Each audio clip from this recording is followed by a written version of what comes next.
military project. It was kept secret until the early 70s. And people like him who invented this Colossus computer, for sure, keep on working with computers, and he is the first example what I found. And as you can see, this is the Pilot Ace computer. It's an English computer. And this is the time where the purpose of the computer construction shifted a little bit from the military complex up to the commercial complex. So the computers which were invented in the Second World War were there.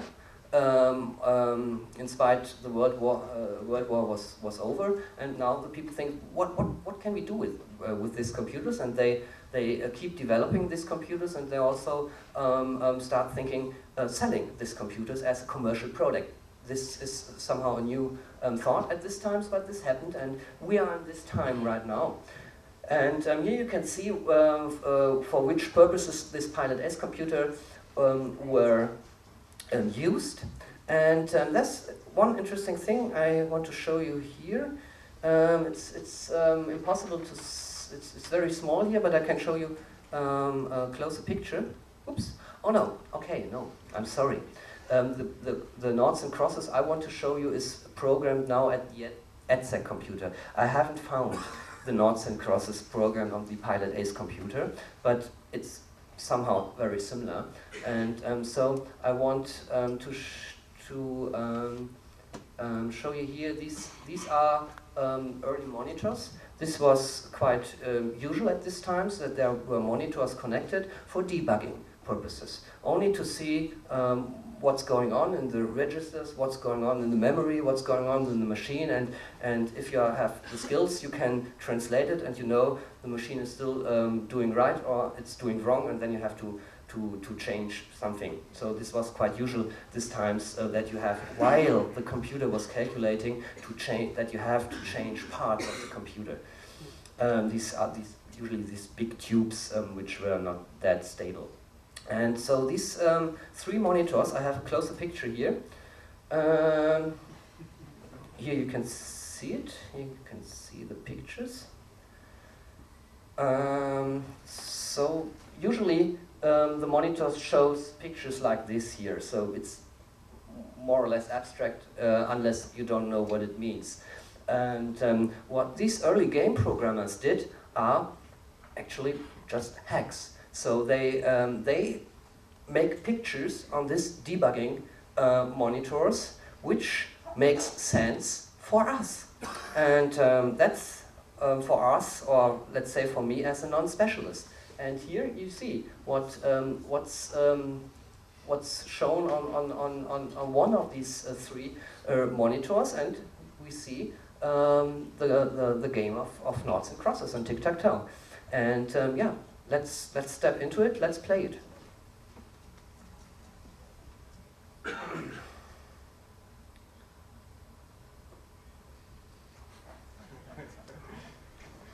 Okay.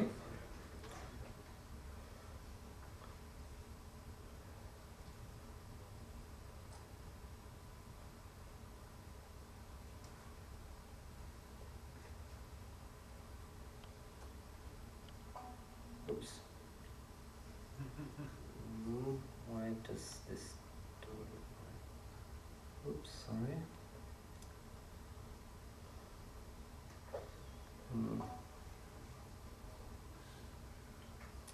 Usually, so I thought it's working with drag and drop. Sorry. Why does this?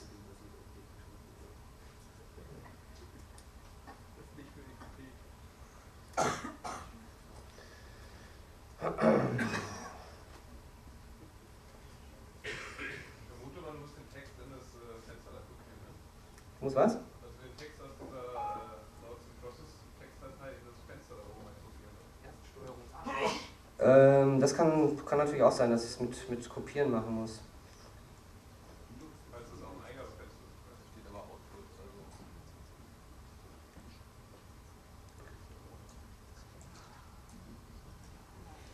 Okay.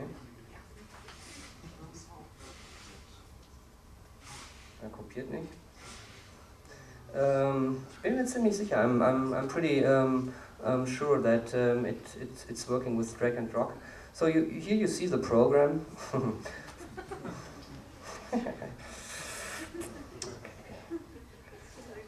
Maybe here?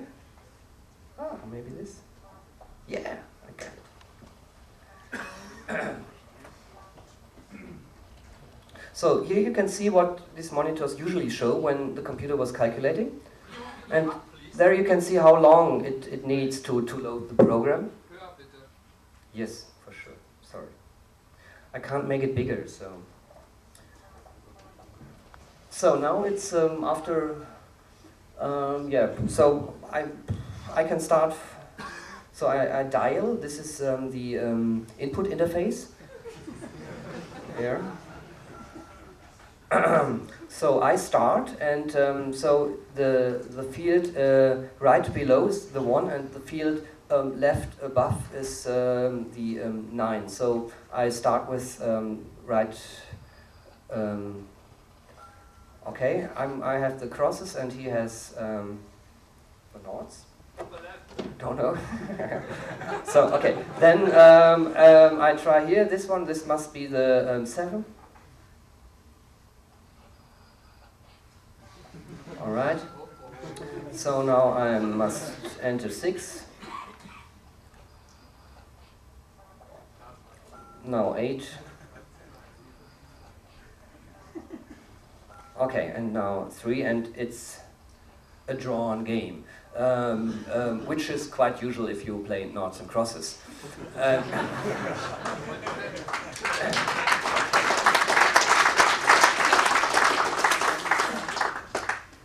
All right.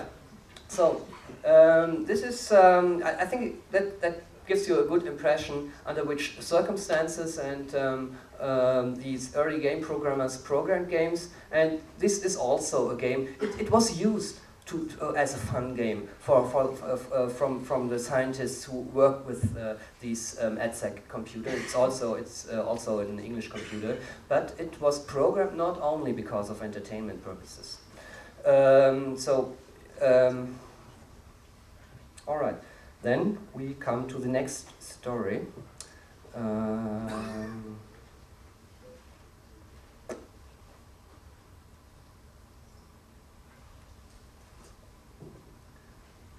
To kill, how can I kill this program? Stop erstmal. Ah, stop. You think I should stop it? I should stop it? No. Here, I do it this way.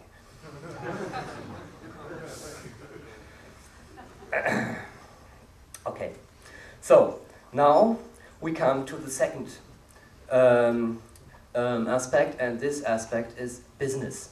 And I've heard a very interesting story about how games were connected in 1950 also to business, to making business, and this is somehow very astonishing if you remind yourself that at this time computers were still existed in very small numbers. But not by chance, this game is connected with the Ferranti Mark I computer. The Mark I computer was one of these very early computers developed in Manchester for military purposes and so on. And after that, they decided to make a commercial version out of it, and they invited the company Ferranti to join the project and to develop a commercial version of this Mark I computer. And this commercial version was called Ferranti Mark I computer. And what do you do if you want to sell a computer? You must go to people who might buy this machine, and so this is exactly what Ferranti did. They go to fairs, and the first fair they visited was 1950 in London, an industrial fair. What we see here is a picture taken 1 year later in Berlin, just around the corner in Charlottenburg. And the second thing they did to sell the computer or to impress people there at this fair was that they reconstructed. It is the example of the first dedicated gaming console what we have here right now. They rebuild it and make a version out of it. They call it Nimrod, and this version of the Ferranti Mark I only could do one program, a game, and the game was called Nim, and the console was named Nimrod. What we see here is the display at the Berlin Fair here, 1951, and you see there above, you see the display, the monitor, if you want so, and here you see players. Maybe I ask you, do you recognize one of the players here in the first row? This is Ludwig Erhard. That's the player here at the picture. It's the former German business minister, and and also in the background, you know this guy here. Yeah. So I'm pretty sure if Gerhard Schröder would join the Games Convention in Leipzig, it would be a huge sensation.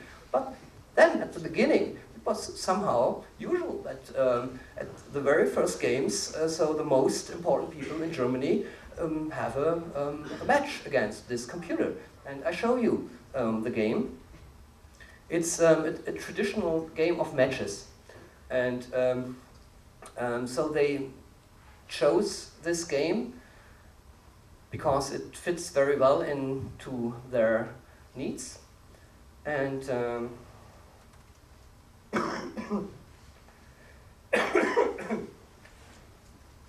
okay, something is happening. So how late is it?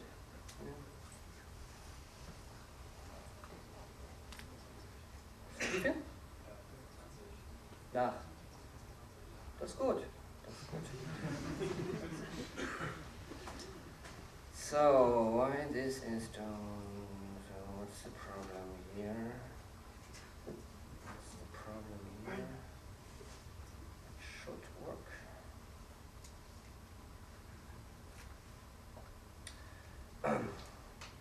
Well, also my computer is somehow historic, so it needs an upgrade. Okay, but it's no problem. I can.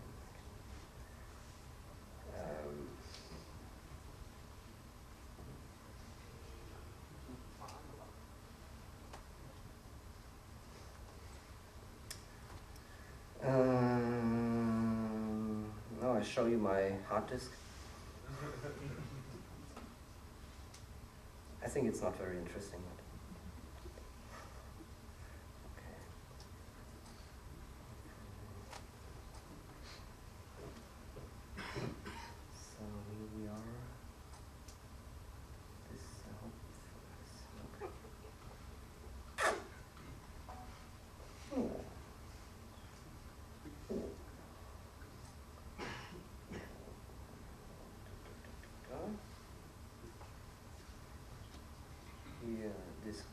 This one should work. Oh, why? Is this Firefox? No, couldn't be.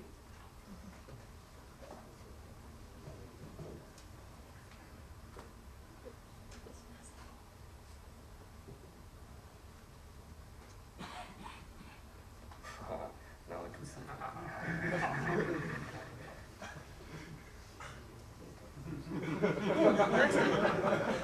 I tried once to cancel it, but so I got the feeling that Windows don't want to make me cancel the Explorer, so I left it at my hard disk, but at least I canceled it from this list, but somehow it's a small success, but okay. So, why don't this work? This is really bad. I'll do something different.